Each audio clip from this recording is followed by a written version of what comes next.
ലൈംഗികാരോപണ പരാതിയിൽ സസ്പെൻഡ് ചെയ്തതിന് പിന്നാലെ ആത്മഹത്യാ ഭീഷണിയുമായി കാസർഗോഡ് കേന്ദ്ര സർവകലാശാലയിലെ അധ്യാപകൻ ഇഫ്തിഖർ അഹമ്മദ്. താൻ ആത്മഹത്യ ചെയ്താൽ അതിന്റെ ഉത്തരവാദിത്തം SFIക്കും വൈസ് ചാൻസലർക്കുമാണെന്നാണ് ഫേസ്ബുക്കിൽ പോസ്റ്റ് ഇട്ടത്. ആഭ്യന്തര പരാതി പരിഹാര കമ്മിറ്റി കുറ്റവിമുക്തനാക്കിയിട്ടും തനിക്കെതിരെ ഗൂഢാലോചന നടന്നുവെന്നും ഇഫ്തിഖർ അഹമ്മദ് ആരോപിക്കുന്നു. അരുൺ പൂപ്പറമ്പ കാസർഗോഡും ചേരുന്നു. അരുൺ പൂപ്പറമ്പ, സസ്പെൻഡ് ചെയ്തു, തിരിച്ചെടുത്തു, വീണ്ടും സസ്പെൻഷൻ. ഇപ്പോൾ ഇങ്ങനൊരു ആരോപണം അല്ലെങ്കിൽ ഇങ്ങനൊരു ആത്മഹത്യാ കുറിപ്പുമായി, ഇങ്ങനെ FB പോസ്റ്റുമായി അധ്യാപകൻ രംഗത്ത് വരുന്ന സാഹചര്യം എന്താണ്?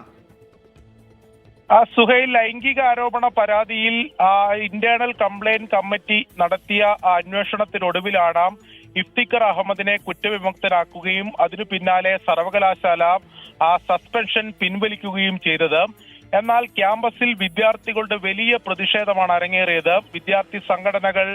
എല്ലാ വിദ്യാർത്ഥി സംഘടനകളും സർവകലാശാല ക്യാമ്പസിൽ പ്രതിഷേധവുമായി രംഗത്തെത്തി. SFI, ABVP ഉൾപ്പെടെയുള്ള സംഘടനകൾ VC ഉപരോധിക്കുകയും രജിസ്ട്രാറെ വാഹനം തടഞ്ഞുവെക്കുന്ന ഉൾപ്പെടെയുള്ള കടുത്ത പ്രതിഷേധത്തിലേക്ക് പോയി. ഇതിന് തൊട്ടു പിന്നാലെയാണ് വീണ്ടും ഇത്തരത്തിൽ ഇഫ്തിഖർ അഹമ്മദിനെ സസ്പെൻഡ് ചെയ്തുകൊണ്ട് ഇന്ന് സർവകലാശാല ഉത്തരവിറക്കിയത്. സർവകലാശാല നൽകുന്ന വിശദീകരണം, ഹൈക്കോടതിയിൽ ഇതുമായി ബന്ധപ്പെട്ട് മുൻകൂർ ജാമ്യം നൽകിയ ഘട്ടത്തിൽ അതിൽ നൽകിയ കണ്ടീഷനിൽ ഹോസ്ദുർഗ് താലൂക്കിൽ പ്രവേശിക്കുന്ന ഒരു കണ്ടീഷൻ ഉണ്ട്. അതുകൊണ്ടാണ് അത് ശ്രദ്ധയിൽപ്പെട്ടതിനെ തുടർന്നാണ് വീണ്ടും സസ്പെൻഡ് ചെയ്യേണ്ട ഒരു സാഹചര്യം ഉണ്ടായതെന്നാണ് സർവകലാശാല നൽകുന്ന വിശദീകരണം. അതിന് പിന്നാലെയാണ്, അതേ തുടർന്നാണ് ഇപ്പോൾ ഇഫ്തിഖർ അഹമ്മദ് ഇത്തരത്തിൽ ആത്മഹത്യാ ഭീഷണിയുമായി അത്തരത്തിലൊരു കുറിപ്പുമായി രംഗത്ത് വരുന്ന സാഹചര്യമുള്ളത്. താൻ ആത്മഹത്യ ചെയ്താൽ അതിന് ഉത്തരവാദി നിലവിലെ VCയും അതോടൊപ്പം തന്നെ SFI ആണ് എന്ന ആരോപണമാണ് ഇഫ്തിഖർ അഹമ്മദ് ഉന്നയിക്കുന്നത്.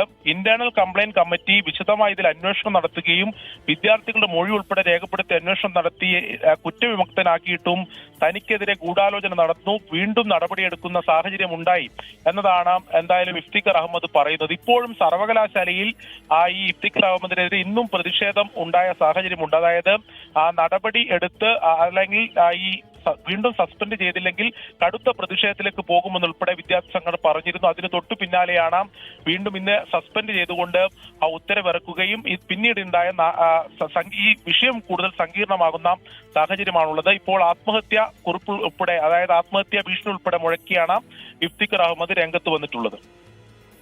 ശരി, നേരിട്ട ആരോപണങ്ങളെല്ലാം, നേരിട്ട നടപടികളെല്ലാം ഗൂഢാലോചനയുടെ ഭാഗമാണെന്ന വാദമാണ് കേന്ദ്ര സർവകലാശാല അധ്യാപകനായ ഇഫ്തിഖർ അഹമ്മദ് ഫേസ്ബുക്ക് പോസ്റ്റിലൂടെ ഉയർത്തുന്ന. ആത്മഹത്യാ ഭീഷണി കൂടി ആ വരികളിൽ ഉയർത്തുന്നു. മറ്റു വാർത്തകളിലേക്കാണ്.